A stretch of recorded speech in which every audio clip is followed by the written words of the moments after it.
Ailə insan həyatının ilk, ən müqəddəs və təməl təşkilatıdır. İslam ailəni cəmiyyətin ən vacib və sağlam təməli kimi görür.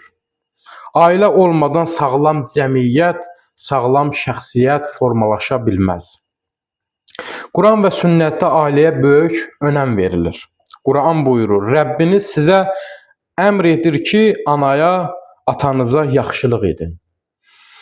Bu ayə göstərir ki, ailədə hörmət və xeyirxahlıq ön plandadır.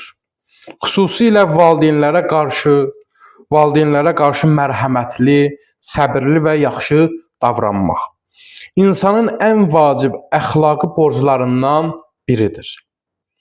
Peyğəmbərimiz Həzrəti Muhammed sallallahu aleyhi və alihi və səlləm buyurur, ən yaxşılar ailəsinə ən yaxşı davrananlardır. Bu sözlər ailə içində sevgi, hörmət, mərhəmət və əməkdaşlığın vacibliyini vurğulayır. Ailə üzvləri arasında qarşılıqlı hörmət və anlayış ailənin möhkəmliyi üçün əsasdır. Ailədə sevgi və hörmət, uşaqların düzgün tərbiyəsi, şəfqət və məsuliyyət hissi ilə böyüməsi üçün vacibdir.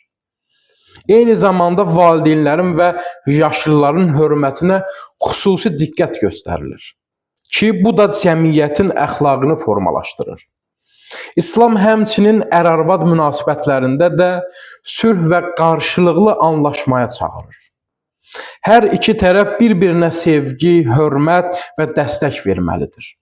Peyğəmbər sallallahu aleyhi və alihi və səlləm hədislərində buyurur, ərlərə, xanımlarına yaxşı davranmağı tövsiyə etmişdir. Ailə həmçinin cəmiyyətin ən kiçik modeli olduğu üçün burada formalaşan münasibətlər insanların xarici həyatına da təsir edir. Sağlam və hörmətli ailələr güclü, əxlaqlı və mehriban cəmiyyətlər yaradır. Gəlin ailəmizə diqqət göstərək. Hər zaman hörmət və sevgi ilə yanaşaq.